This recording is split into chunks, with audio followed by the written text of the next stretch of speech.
is different right now. Very different. From a different angle of life. I've known this person for a while too. Yeah. I'll let him introduce himself. I think it's better that way. Yeah. My name is Benny Bing. I'm glad to be on the show, guys. Well, thank you so much. Thank you so much. Definitely a pleasure. Yeah, we go way back. Yeah. We go back like 8 years now. Yeah. Almost going 9. Yeah. So it's been a while. Yeah. So I'm really truly honored to be on the podcast with you guys. Right. Great. So, Benny, we have got some questions for you. Okay. The show is about established people who have taken something from an idea and brought it into reality. I think it's not as easy as it sounds. No, not at all. Not at all. So that's why we have you here to talk about it and to kind of inspire people who have an idea but just trying to figure out how to actually make that first step to turning it into something big, just like how you started. Okay. So I'll give you a little background about who I am, what I do, and how this came to be. Because I think it's important for the people that used to know who know who I was. Right. Back starting from Giddy Lounge to now, it's important to give some context. So all people that listen to this for the first time and don't know who I am. Right. So I originally started off. I was in marketing. Right. Career-wise, I was a senior account manager with a firm, doing relatively very well, happy with what I did. Yeah. No complaints. As a side gig, which everyone in our generation all have side gigs, right? Yeah. I teamed up with Illuminated, who founded Giddy Lounge, and he wanted to open up a radio, online radio, which was for even a lot of firms in North America unthought of at the time. Yeah. And we were doing this for African content. So I came on board and we created this great platform, GiddyLounge.fm, which had different TV shows, different radio shows, music shows, podcasts, talk shows. It was great. By the time went by, I transitioned into becoming a full-time painter artist. Which. Yeah, I know. Which, if you ask me during the time of Giddy Lounge, where do you see yourself in 5 years? That would never be in the answer. Which is why technically I hate that question now. When people say, "Where do you see yourself in 5 years?" Because I think that where you see yourself in 5 years, it should be something very broad, like successful, whatever the case may be, ambitious, whatever. Than necessarily giving this, I want to be exactly, because you never know where you're going to go. Life has a funny way of saying, you think this is where you're going, you go the other way. So going from Giddy Lounge to being an artist now, a lot of people go, whoa, that was a complete, right turn or left turn, whichever way you put it. And then, over time, how my career has advanced, I think I do have some, so over the course of this podcast, I'm sure I'll be able to provide you guys with little nuggets of knowledge, what I think, in my opinion, some people can gain from what's important to be, to maneuver and navigate through being on your own and being successful in what you do. Okay, so how would you describe your art to a dummy? Colorful. Okay. Colorful, simple, at the same time powerful. Yeah. And eye-catching, intriguing. Those are the words I would use. Yes. Just so for the listeners, I mean, this is a podcast, so you can't necessarily see it, right? I paint mainly portraits of Black women. Okay. And I focus heavily on using a significant color palette. That the colors themselves have meaning, which I'll talk about later on in the podcast. And that really strike you and catch your attention the moment you see it. So that would be the best way to describe my painting to a dummy. Or to someone who doesn't understand it. I think that worked out perfectly because I actually had that question. So you hit it right there. So what body part would you mind losing? I like no. No, you're not trying to give anything away. No, so I came up with there's this philosophy I live by every single day now that I'm on my own. I like that on your own. Yeah. Now that I'm on my own, which is always feel blessed and privileged. Okay. The moment you wake up, every single day. Because one, you're given another day. Yeah. Two, you don't know what you have till you lose it. Yeah. So, for example, I had a little accident when I was biking this summer with my pinky, my right hand. This is my painting hand. Yeah. And it was really bad. And even when I was painting, it was a little uncomfortable, but I could still go at it. Yeah. But you start to realize just the pinky. Yeah. If you lose your pinky, I mean, you can still survive, but you start to really miss what. Now you don't care about your pinky right now. You necessarily don't necessarily care about it, right? So it's really about cherishing every single thing. So body part, I don't lose anything. I'm grateful with everything I have. I'm grateful. All right. We'll take that. I'm not trying to lose any points. Nah, Because I definitely understand that. Points. Yeah, for sure. So, you were just talking about your color palettes right now. That's my next question. Yeah. What's the idea behind them? Why did you pick them specific colors? So first of all, why did I pick colors? So portraits, first of all, I was good at. Yeah. So I'm good at sketching. Right. But I've never painted in my life. But sketches I'm very good at. So when I first started painting, I was like, hey, how can I be impactful with my work, right? Your style or your brand, right? So when people talked about Picasso, I read this one time, people talk about why did Picasso paint those cubic faces? Yeah. It wasn't because it was simple. It was because it took over time where he developed his style and his brand, and he stuck with that because that's you see that that's a Picasso, right? Yeah. Same thing with Hemingway, right? The way he wrote his books, he didn't use big words; he used very simple words, and it became his style. That's how you know Hemingway, right? So I decided to think about it. How do I distinguish myself from all the other artists out there? Yeah. Right? What is Benny Bing? What is my brand? What is my style? Yeah. So I first started exploring with colors that were influenced by mentors of mine, people that inspirational that got from like Nelly Francois and Voca. These very colorful portraits. So I said I'm not going to copy their style. I'm going to get inspired by their style. So I took that whole color idea and put it into my work. But then over time, the creative mind works. That's one thing you start to realize, right? I was creatively in marketing, but in art, it's your mind really evolves over time, and you create a unique style of your own thing, and which I did. Yeah. But I was able to use the colors.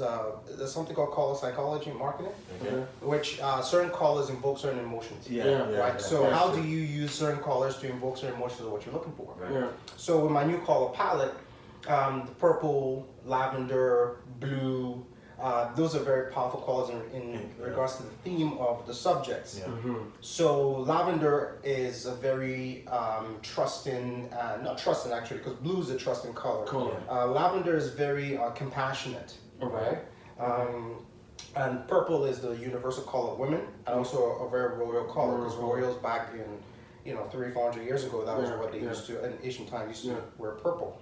And then the magenta adds accent to it. So that goes into the color palette and on the themes I'm working with Black women. The blue is trusting, because it's this whole negative stereotype and stigma is the angry Black woman. Right? So with blue, that kind of fights that. So when people see the painting, first of all, these colors are going to grab your attention. And so if you walk into a room and you see my painting with all the paintings, the first thing you're going to see is my painting, just because that's the way the brain works. The brain works on colors. So that's getting your attention, and then the subject matter is what blows people away, which is Black women. So that's just a little summary of the colors and how they play into my work. I was actually going to ask a question about why Black women. So I saw a quote about art and its social responsibility. Are you very much into that, or is this is there a bigger picture to the whole Benny Bing and drawing Black women? So I first started out with celebrities. So if anybody goes and looks into my portfolio or my catalog, you're going to notice that earlier paintings were all of celebrities, which was great. But there's only a certain limit on how many celebrities you can also paint. Right? And I think the wake-up calls at one point was when I'm a big Kevin Spacey fan, House of Cards. Okay. I painted Yeah. Frank Underwood. Yeah. And then, you know, when I it was up in a restaurant, and then 2 days later, the whole thing, with had sexual misconduct allegations, and I was like, okay, so I can pull it. I put it in storage. It's still in storage to today, right? So then you got it like, okay, I mean, who's going to be pinching X with all these? I mean, all these people, right? So I'm like, you know what? I think my discipline needs to evolve when it comes to subjects. And then I was really trying to figure out what am I good at. So you got to figure out what are you good at and perfect that. Right? I'm good at painting women. Okay. I'm just good at painting women. Full stop. Black women. That's it. Okay, black women is Specifically. All right. Right? All right. Specifically black women. High cheekbones, the nose, the lips, the hair.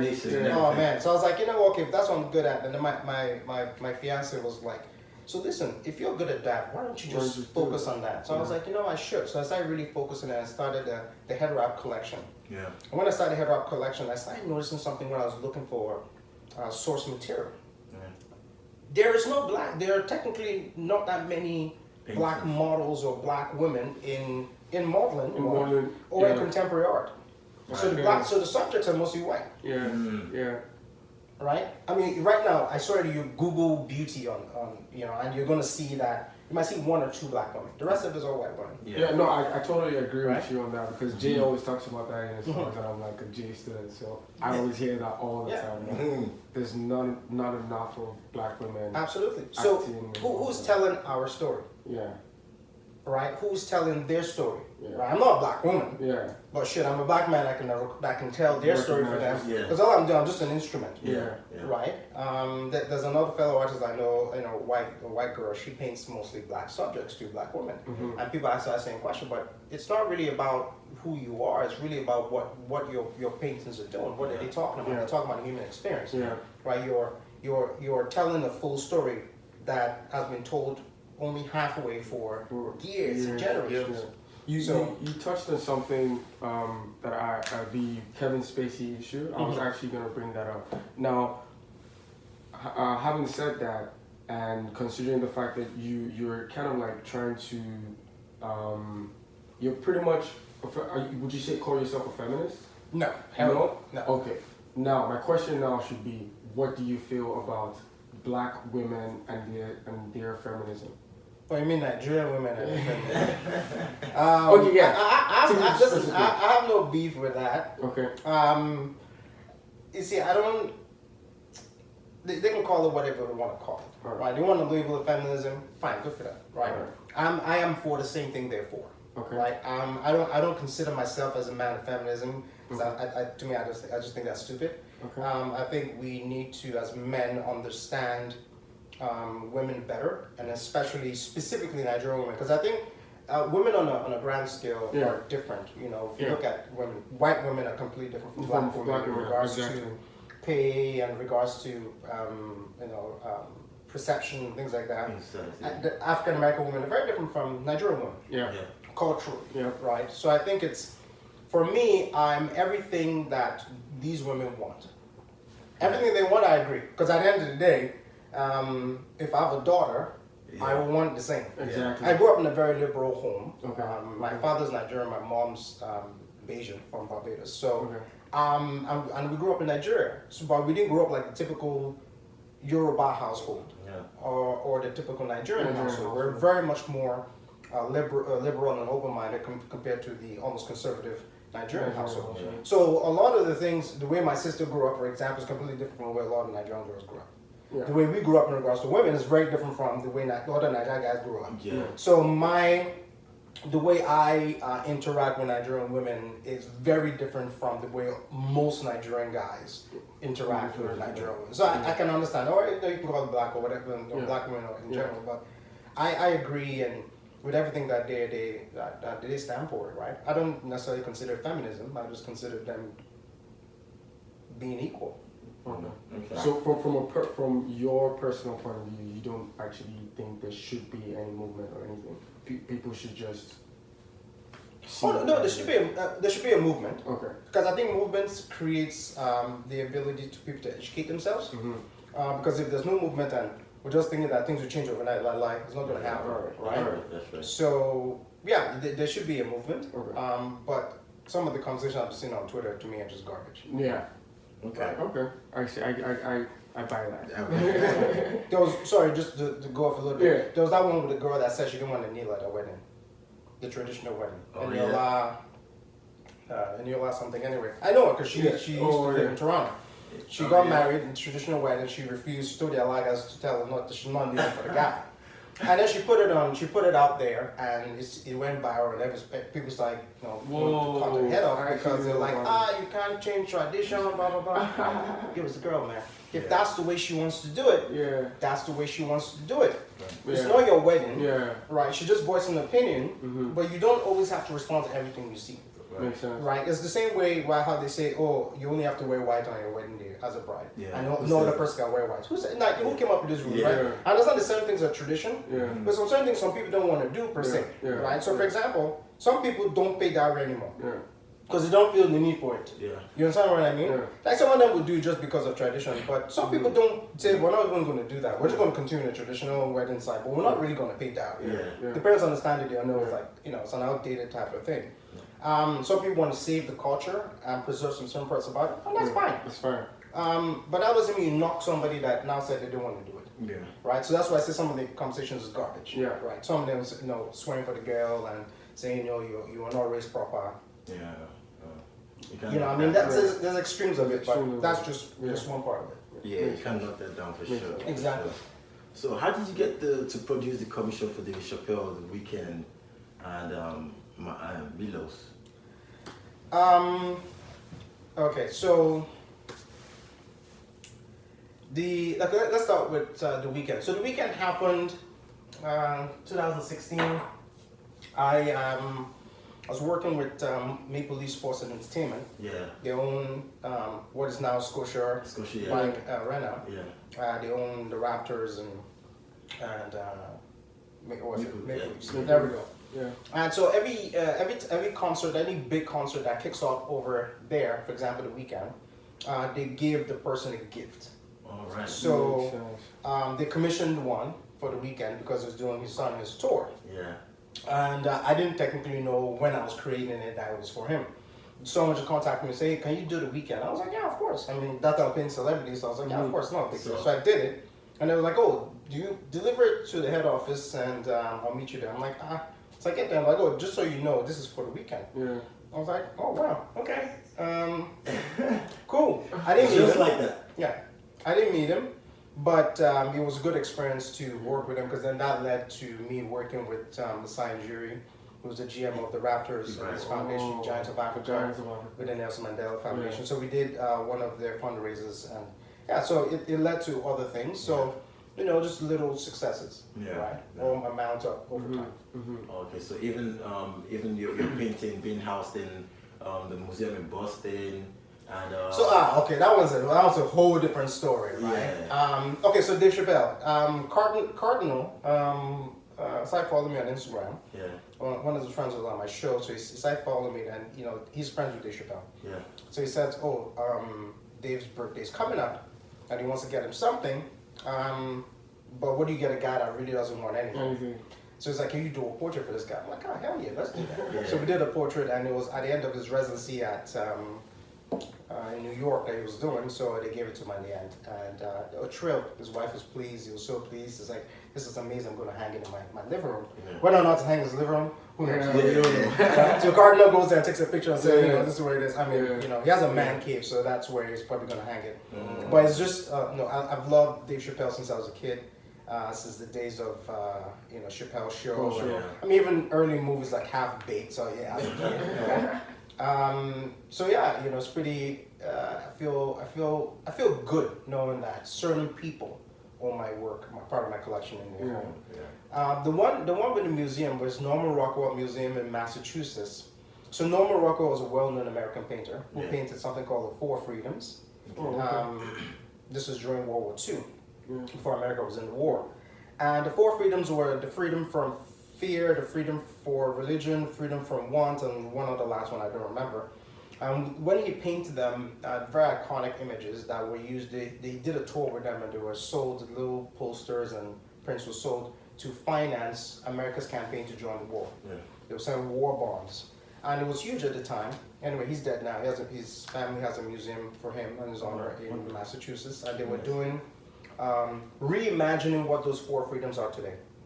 So they put out a call for submissions, which is where artists will submit their work or, you know.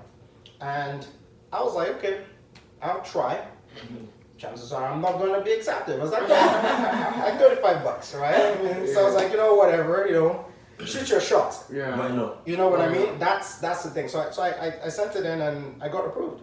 Great. And they were like, yeah, we want it. And I was accepted into the show. It's actually a 2-year show. So it's actually touring the U.S. So it started in New York this summer. I was there for 3 months. Now it's moved to Michigan, Dearborn, Michigan, at the Henry Ford Museum. And then it's moving over to, after that, it's going to Houston. Yeah. And then from Houston, it's going back to Massachusetts. So for the next 2 years, it's pretty much touring. Yeah. And they did a CBS article, news segment on it. And I was like, man, this is that $35 thing I thought I was going. Look how far it's going. Yeah. So and honestly, like like my friend told me, he's like, Norman Rockwell, Benny Bing in the same sentence, like That's crazy. you've made it. I'm like, no, bro, I haven't made it, man. But it's a huge accomplishment. And So now that's my next question. What is that to you? Is that like you winning a game or that's a championship? winning the game. That's just winning the game. Everything's winning the game. Yeah. Right. And it was milestones. It's like it's winning the game, but you did like 120 points. Yeah. You killed it. It's the way I look at everything in this journey is small successes. Yeah. Right. It's all those small successes. Nothing is major. It feels major when it happens at first. Mm-hmm. Yeah. But when you now come back to reality and realize that this is a milestone, it's a success, but don't look at it as a championship. Yeah. Mm-hmm. Okay. Right? Because in the next 2 years, when you look back, you're gonna be like, oh, that was soft. Yeah. Yeah. Now, I mean, look at where you're projecting now, Yeah. right? So if I look back at 2 years when I saw my first most expensive painting the first time. Mm-hmm.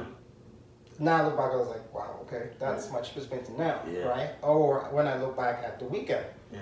technically I never met the guy, but it's like, well, now Chappelle, Ronnie Mulos has it, and there's some other people that are not celebrities but are rich to have my work in their collection. Right. That I'm like, whoa, this person has it in their house. You know what I mean? Yeah. So it's just that feeling of where you have people that are collecting your work, and you're privileged to know that that's the situation. So Nice. I actually saw your work at Dundas Square last year. Yes, last November. Yeah. Was that like an exhibit, or was that like you promoting your work? That was a digital exhibit. Oh. Yeah, so it was a digital exhibit. They just had those screens installed. Yeah. They were supposed to install them actually in summertime. Okay. Then they delayed it to fall. And when they installed it, they were like, yeah, it's up to you. Are you still interested? I was like, of course. Come on, man. It's traffic, man. So we did as I think there was like 5 or 6 of us. Yeah. It was the first time they did this, so it was a pilot project to see the response. Yeah. And what I'm very good at is marketing, so I'm able to track where my traffic is coming from, whether it's social, whether it's directly. So I was able to tell them, it's a huge success because there's X amount of traffic came to my website. So it was pretty amazing. And that too, right? That too is like that's a small success. Right? Exactly. Yeah. That's another game that you won. Exactly. Wow, that's good. So you had Women of Color exhibition too. Mm-hmm. How was that? What was that about? So We have to go back to women again. Yeah. we'll always go back to women. Like, with me, we're always going to be going to women. So this year last year I actually did a preview of the collection. So the preview was just showing. I did probably about 8 paintings. It was basically women in head wraps, and there was one that was non-head wrap. It was basically just showing people a preview of the collection of what I was working on. What people like to see as an artist, like, what are you working on, and what are we going to expect? So it's a very small preview. And that was where the collection getting a lot of attention. That's where me and Cardinal started became friends. I'll put it that way. Yeah. So in early 2018, January, I was working with Daniels. I did a preview for them also for their new condo. Not the building, right? Yeah. Daniels, Yeah. Like actually, even they built this one. Right. And so, because I work with them as a partnership, that we have 2 paintings in Bartholomew down the street. Right. They're building two across over here. Yeah. They already bought paintings for those. So yeah, I'm privileged that we have that relationship. Yeah. So I need to show what I've been working on. So I finished the collection, and I've been in contact, working relationship with a gallery called Struck Contemporary here in Toronto, and the guy was like, "Oh, so you want to put a show together?" I'm like, "Yeah, of course. I have a huge collection. I have 22 pieces. Let's do something." Yeah. So I was like, okay, so we put it together. It took us about 3-4 months to kind of finalize all the pieces. We ended up, I had 22 pieces, we ended up only showing 18. Right. But that's good because you don't want to show everything per se, because some stuff might not be, some stuff will not, didn't really fit the collection, that's right. So I removed some stuff, and that's just the way it is, right? But the show was amazing. We pulled more people to the gallery, that specific gallery, than any other show that he's done, right? And then there were also way more black people that showed up to this gallery than any of the shows that he's done. So it was also a good thing to see people of color coming out to represent and really show. And they didn't just come out to just show and drink and party. No, they actually bought. So it was that brings me to something I actually want to talk about. Very successful. Why do you think that we're not into art as much as we should be? And do you think it's just the costs, or do you think that people are just not interested in art, or they don't have a mind for it? Lack of education. Oh, okay. Lack of education, and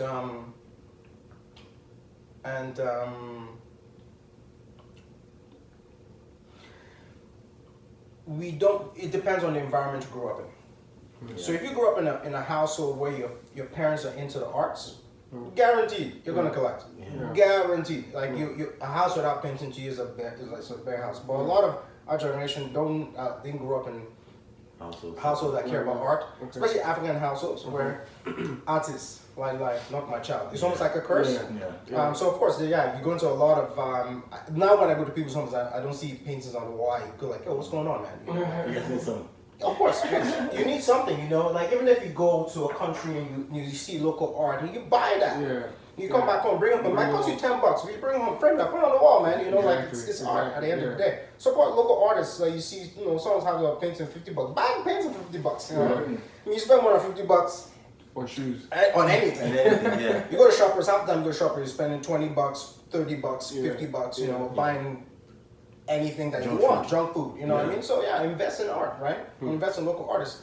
It's part of education. So one thing has been interesting for me is to educate my clients and potential clients of the difference between what an original is, what a print is, and the different types of prints, limited edition prints versus free run prints. All that information, a lot of people don't know. So when they're like, "Oh, I want you to paint a poster," like, what do you mean? A poster is a print or reproduction of something. It's not a limited edition, so you can't really paint a poster. So you have to explain that you can't paint a poster. Right? I have to know what a poster is versus what an original painting is. What is an original. So it's all education. I find it interesting to educate. Some people don't. But that's to each their own, right? I find it interesting because I believe that the moment you educate somebody on something, moving forward, they know. So you have a duty as an artist too, that if this person doesn't understand, don't get mad and be like, "Oh, this person doesn't understand, I don't want to do business with this person." No, educate them. Okay, so this is what it is. Oh, okay, now I understand. Okay, my budget cannot afford this, I can afford this. Wonderful. So if you can afford this, whenever you're ready, go and buy. Right? And you also have to know your clientele. Not everybody can afford an original. Right, so people see my work, "Oh, Benjamin, your stuff is dope. I want to buy stuff. I want to own your stuff at some point." If you can afford it, buy it. If you can't afford it, buy a print. Right, the prints are very affordable, and you also make prints. Absolutely. Absolutely. Okay. Right, and the way I've positioned my business is where originals are very high because of I don't necessarily set the standard, the industry does. and the collectors do. Okay. The prints, I've kind of set them at a fixed cost price that are affordable to young collectors. Because a lot of my clients are women, right? 60% of my market is women, right? Young That women. want to buy women painting. Of course. Yeah. Young women between the ages of 25 to 35. Right. So anyone between the age of 35 to 35, and they want to, if some of them are young professionals, they can own, which has happened, right? And I have those collectors, but a lot of them don't, and so they still purchase prints. So I made the prints where they're affordable for them to collect now, and they've been collecting since they were $50. Now the prints are anywhere between $500 to $700, right? And then over time it grows, right? So what people don't understand is that you might buy a print, when the people are $50, those prints are now worth more, right? The ones that are worth $500 now, we don't know what they're going to be worth in the next 5 years, 3 to 5 years. So it's one of the things where I tell people, collecting it's an investment, but it's also important enough to look at it as an investment. It's important to look at it as something that you love, right? Because I don't like people to buy my work, be like, oh, that guy's going to blow on buy your work now. No, don't use me to, you really have to be passionate about what you're seeing and the idea behind it. Yeah. Well, that's nice. That's dope. So, how would you teach yourself? How did you teach yourself to this point, to this very moment? Because I bet when you started, you didn't know what the next step was going to be or how to get yourself really out there. How were you able to teach yourself at every stage? Because at some point you had to be the marketer, you had to be the painter, you had to be the, you did every little job on your own. That's right. So, I mean, a lot of people look at me now and be like, oh, wow, look at where he is. But they don't know where I was if you look back, when I used to be a busboy, working in a restaurant. And people didn't want, I was struggling to get tips, fighting with waiters. People didn't know when I was doing telemarketing or doing customer service on the phone and hustling, right? People only see what is now. I think what's important for people for the listeners is to understand if you currently right now are in the position where you feel like you want to go on your own, you have to remember that a lot of things you've learned on your journey in other jobs is preparing you for this moment, right? So being in marketing, what I learned from my 9 to 5, and being in Giddy Lounge, what I learned, all that information and all that, I was able to transfer that into the craft. You have to be able to transfer that into craft. That's important. But then the other important part is you have to keep learning. One thing about life is you never stop learning. You never stop learning. You have to keep on educating yourself. Every read, podcast, you have like this one, right? If you're listening to this, you already, you're doing a first step. That's a good thing, right? Find other podcasts that will help you become a better person. So, quickly, I'm sure people see this on my bio or any other interviews I've done. They would know that I basically never painted in my life. Right. I received paint as a gift from my fiance and her mom for Christmas, and I just started painting, and I found my talent. Wow. Right? That is crazy. So that's the story, but then what happens after that, right? There's only so much that, if it's meant to be, it's meant to be, right? That's the saying that people go with, now gods, as we say in Nigeria.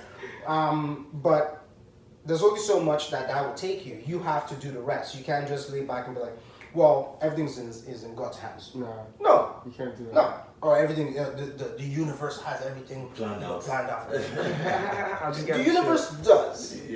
But you need to continue, pushing the tire or rolling that wheel or whatever the analogy you want to use. You got to keep the motion going, that momentum. You got to keep it going because let's just say it's a road, and it's a snowball. It's a small one. You're pushing it. Life has different things that can help you along the road, but if you don't get there, it's never going to help you. Right? So how do you get there? And getting there means that you have to put in work. Right? You have to wake up like it's your 9 to 5. See, that's the same philosophy that I do. If you're going to work for somebody, you're going to work for a company, what time you got to be at work? 9 o'clock. 9 o'clock. You're there to work 5 every single day. 5 days a week. Right? Now, if you're late to work 2 minutes, 3 minutes, you can get away with a couple of times. But after a while, you're gonna get written up. Yeah. So you now are accountable because you have a job and you're accountable to an office or a company. Yeah. But now when you're on your own, oh, I can sleep into 12. Nah, bro. You gotta be accountable to yourself. That's you right. gotta get up like it's like 9 to 5. Sure, you might take more breaks in between, but get up. The moment you create a habit where I'm up at 5, so I'm up at 9, I'm going to probably work till 5. In the process of that, you might take a longer lunch. You might take a longer break, but that is only helping you because you might need that because you've been working so intensely for a period of time because you're working by yourself. Or you might not even finish at 5. You might finish at 11 because you might take that 2-hour break, go back. You're working from, let's say, 3 to 5. By 5, you think, okay, my day is finished. No, man, your day continues because you're like, oh, I need to keep on going. End up finish at 11. Meanwhile, now you realize that you work like a 10-hour day. But that's what happens when you're on your own. Right? I wake up at 9 most days, maximum latest 10. Right? My day starts. Make my coffee, I start to go sign in front of cameras at work, or I send my emails, do whatever I need to do. I would be like, okay, fiance comes back from work around 6. I still have to fit in the gym, right? Everything is scheduled. I have the dog. I have all this to do. I have to cook, and everything. Okay, everything is finished. 9 o'clock, we're chilling. We'll watch TV. We're spending our time together. People are like, oh, it's time to sleep now, or nah, man.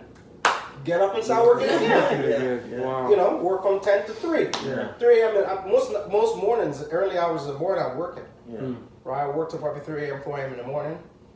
Wake up at fucking 9. And then go back to it. And then you get tired, so you take a nap. Definitely. Yeah, but you're still working. You're still up at 3. That's the hustle. You have to understand that you have to be accountable to yourself. Being on your own or being an entrepreneur or working by yourself doesn't mean that you get to sleep in. Doesn't mean you get to use it to brag. Because you can tell someone I'm a businessman. How successful is your business? Right? Are you really a businessman, or are you just using to say you're a business person? Right? How are you running your business? How efficient is your business? Right? What is your work ethic? Your work ethic really determines how successful you're going to be. If you're grinding, and you don't care about going out and pleasing other people, man, things will work out well for you. But the moment you're trying to please everybody, you're trying to be in every social scene, and you're not putting the same enthusiasm into your business, you're going to fail. You're guaranteed to fail. Definitely. Right? I don't go out on weekends. That's why you be like, Benny, where have you been? I've been in this cave. I'm inside and I'm working. Making it work. That's what you do. Weekends, I just work. Because at the end of the day, when you leave the house, you're spending money. The moment you step out of your house, dollars are going. Money's going to be That's right. That's right. So that's my philosophy. Okay. I like it. Do you have any more questions for Benny? Let me see. I have a lot of questions. Okay. But every time we ask Benny something, he touches on so many things. And it's like, whoa, I'm just very saying educated. It's like I'm in a class right now. Okay, so I've got one. So I met you at the Point of View Lounge. That's right. And I think you took a trip. Oh. Okay. You went on a trip. And by the time you came back, you were painting. I don't know if it was before or after. You went on like a Europe trip. That's right. Yeah. And I think after you got back, you were a different Benny from there. So that was when me and my fiance was our first year of dating. Right. And my sister got married. Okay. So we went to Nigeria first. Okay. For the wedding in November. And then we went in December to France to meet, because she's French, from France. We went to go meet her parents. That was when they gave me this gift. Right. So the thing about it, the France trip was amazing because my first time in France, first time in Paris, So when you're there for the first time, you're like, wow. You're observing everything for the first time. I'm going, they're taking me everywhere because they just want to show me their whole country, right? So we did, we were in Paris, we were in Beauvais, we were in a bunch of places. And then for Christmas, when we had Christmas dinner at their place in Beauvais, family place in Beauvais, she comes from a very simple family, where they don't believe in this whole essence of Christmas. You have to buy things. Yeah. Okay. They believe in family time, and sharing gifts that the person can really use and appreciate. Yeah. So, me being Nigerian, I got paints, acrylic paints. I'm looking at it, I'm like, What? okay. Yeah. There's What do I do wine, from here? there's wine, there's cognac, there's all kinds of things that you can get me, but paints. Okay? But, you know, I'm humble, and that's one thing I try to be, and I strive to keep on being, is being humble. Right. Yeah. You know, and I don't want to give you a gift. Thank you. You know, you appreciate it, because someone went out of their way to buy you something. Exactly. You know, I've seen a lot of people, you're like, oh, that's trash. I'm going to throw that away. Yeah. Nah, bro. Yeah. They're going to use that. You know, if they give me socks, I wear the socks. Pride. Yeah, still. So I said, you know, when we get back to Toronto, Yeah. I'll paint and see what happens. So we got back, and I will never forget Super Bowl night 2015. I was hungover from the night before because of my boy's birthday, drinking heavy. So I was back home. I was like, okay, we're supposed to go to this place to watch. I was like, no, watch it here. Bought a canvas and started painting. Changed my life. Painted my Super first Bowl. painting. So yeah, I'll never forget Super Bowl 2015. I'll never forget. Wow. I'll never forget. And that was it. I put on an Instagram. All of this is on Instagram. So you can go to Instagram and scroll all the way down and see the timestamp. So people go, this guy's lying. Yeah. For years. No. It's been 3 years. And out of those 3 years, I quit my job 2 years ago. Wow. After a year of painting, I decided to go Be on on my your own. own. Now that was scary. Because one, the company I was working with, things were not going as great after a while. I could have stayed, but I decided that I spoke to a mentor of mine, and he said, you should do this full time. I said, that would be kind of tough, you know. He's like, no, save up for 6 months. Meaning you have money enough to pay rent, to live comfortably for 6 months. Okay. After you do that, quit, right? If everything works well, continue. If it doesn't work well, by the 5th month, find a job. Go back to work.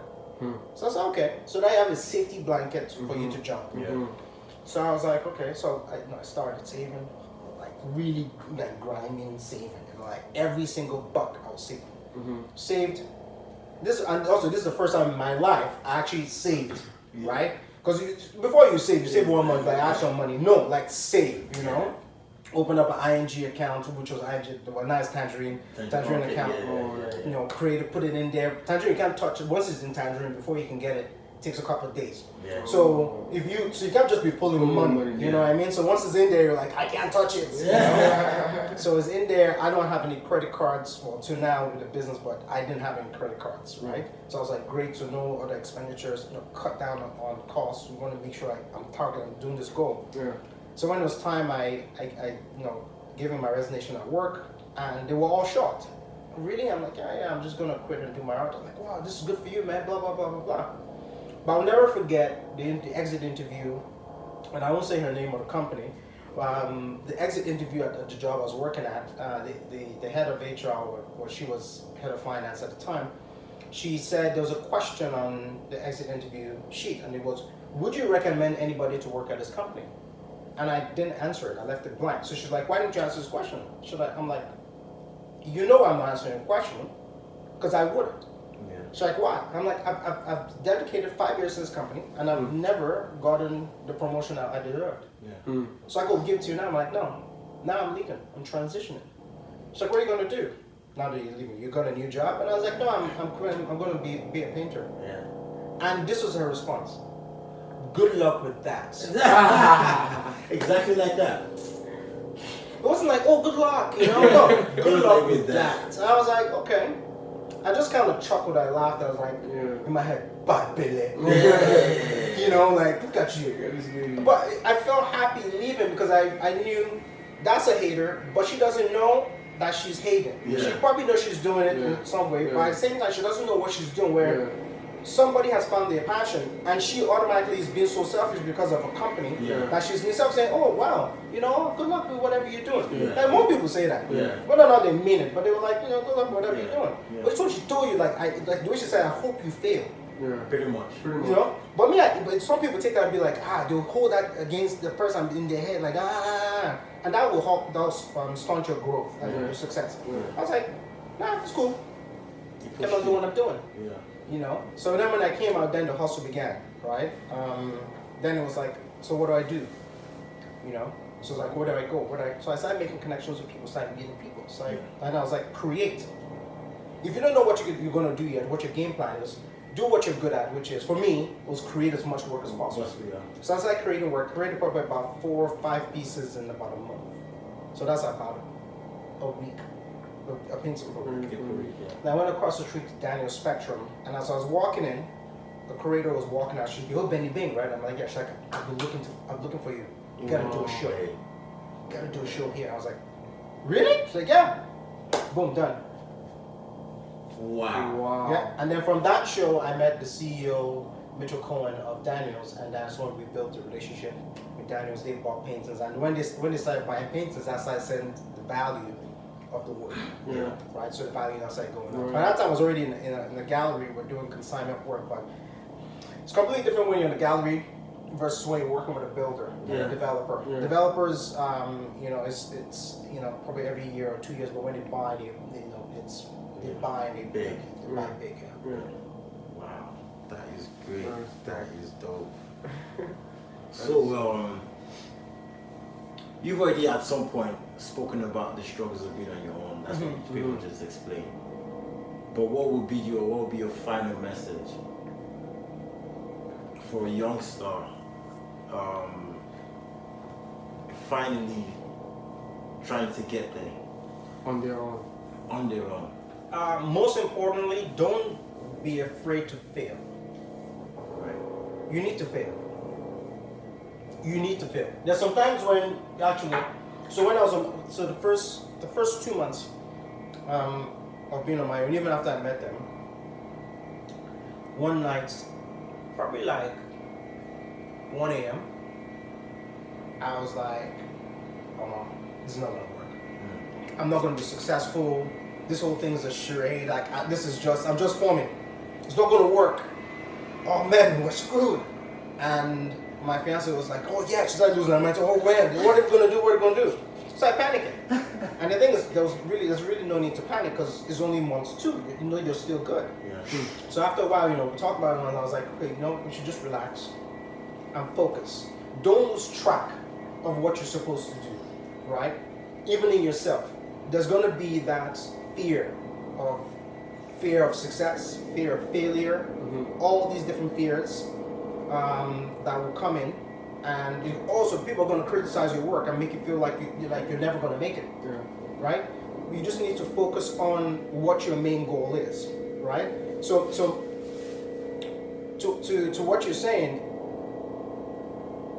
for me, what I decided to do is focus on that goal.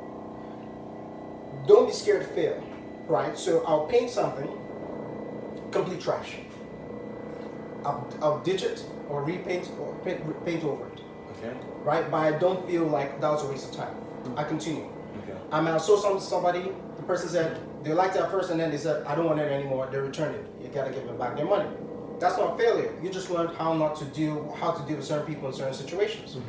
I used to do commissions. So when I was doing commissions, so some people would basically think I'm just the one with the brush, and they're the ones that basically the creativeness behind it. Versus, so they tell me, oh, I want this here, I want this there. Like, it's my painting. I'm going to paint it the way I paint it, right? I worked with a guy saying, he was telling me, I want you to do this color here, this color. I'm like, guy, just paint yourself then. You know? So you have to, but you learn from all these different things. All these different things prepare you to be much successful in the future.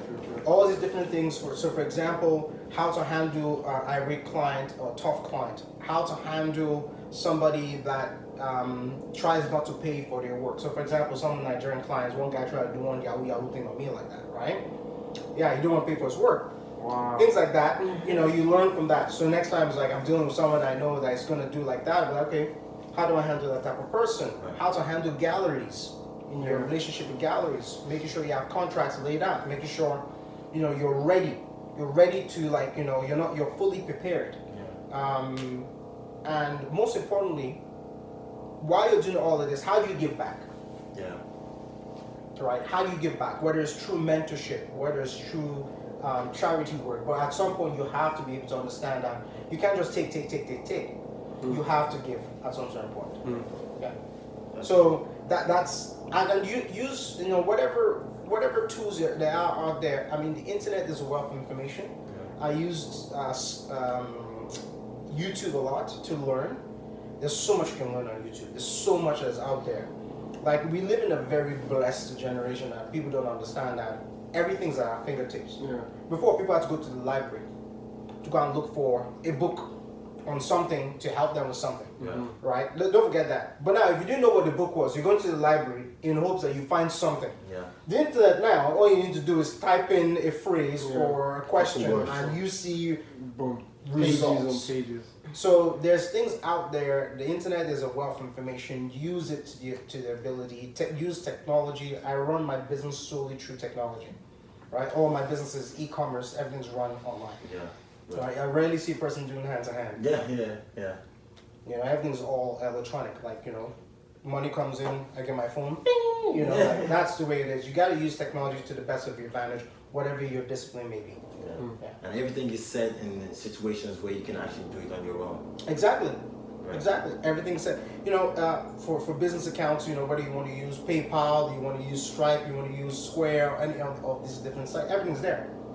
You know, so I did a show, a little market last week, and it was like, so how are you going to process the payments? And I was like, my iPhone. Everything's in my hand.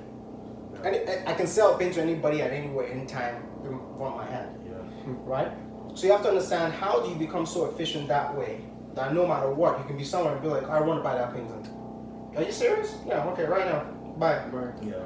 You know what I mean? Ready. And that person be like, oh, this guy is ready. Is what it is, right? So you know, people come to the studio and be like, oh, listen, I want to buy that painting. So how do you take payment? I was like, right here. You know? Oh wow. That's great. That's easy. Done. Yeah, nice. You know, so you know. So what would be your most expensive painting you sold? Most expensive painting I sold so far right now is $8,000. Wow. That's now. Right, so we could probably listen to this podcast in the next 2 years and be like, oh, yo, wow, remember that? We're gonna revisit this, man. You know? We're gonna revisit this for sure. Because I mean, I look back when I was selling paints for $900. You know, and I'm still humble about it, even now. You know, because if you see what people selling paints for. Yeah, that's right. You know, I'm not talking about Sotheby's and all these different auctions. No, I'm talking about just regular galleries. You know. You know, you see people's work for 25 G's, and just people, they tell you too, like, oh, we're still moving up. You know what I mean? You see people selling for 100, 50 G's, 100 G's. And just because there's so much, it's a huge market, right? But it's all about remembering where you came from and where you're trying to get to. So I remember when I was selling for 900, and to me that was a huge accomplishment, right? And now I'm looking at my price bracket, and I'm saying, that's pretty nice. But I know it's going to keep on going up, and you know, I try to stay as humble as possible. To always remember that I am heavily involved in this, but at the same time, God is the one that has really pushed everything in the direction it's gone in. Because the way things have taken off, you know, people look at me like they've been in the business for 10 years. Like, whoa, bro, you've been doing this for 3 years, like, you know. I remember there's a guy that I put myself in his gallery 2.5 years ago, some last week, and I shouldn't say this, but because he said it, it's like, can you imagine we're now on the same level? I'm like, not really. But we are, because we're doing the same gigs. We're we're proposing to the same companies and the same everything is that. But I told him, we're all artists at the end of the day. We're hustling, and he looked at me, he's like, and he kind of understood. You know, but you think about it, like, I was paying that guy to, like, please, I beg, you know, like, look out for me versus now, like, you know, we're right beside each other. So the same is going to happen with me, where there's going to be another artist right now, what is even the ones I'm mentoring or whatever the case may be, or like, you know, we're on the same level. But the thing about it is to understand that you're unique in your own way, and they're unique in their own way, and their client's not your client, could be, but you gotta embrace each other, right? And that's the most important thing, is not be selfish. I think that, oh, I gotta have this person because, you know, they'll be better than me. Yeah. The more you help people, the better you're also. That's right. That's 100%. That's 100%. Well, thank you so much, Benny. Pleasure, man. Pleasure. It's been great hearing so much information about it. And you could check Benny Bing's website at www.bennybing.com. Yeah, right? yeah. And follow him on Instagram at Benny Bing, like literally Benny Bing, BENNY Bing. And it's the same on Twitter, right? Yeah, it's same on Twitter. Well, don't follow me on Twitter because my Twitter is just about Donald Trump. I wouldn't mind doing that. I'm very. I just keep taunting the guy. So you're that person that taunts him. It's either Donald Trump or NFL. That's all I do. That's all it is. I just like taunting that guy. Oh, nice. But yeah, follow Benny Bing on Instagram and on Twitter, Benny Bing. Yo, if you're into politics, like me, get it. Let's get it. 100%. Also, follow on your own, double N at the end, on Instagram. And see you next episode, guys. Have a great one. Bye.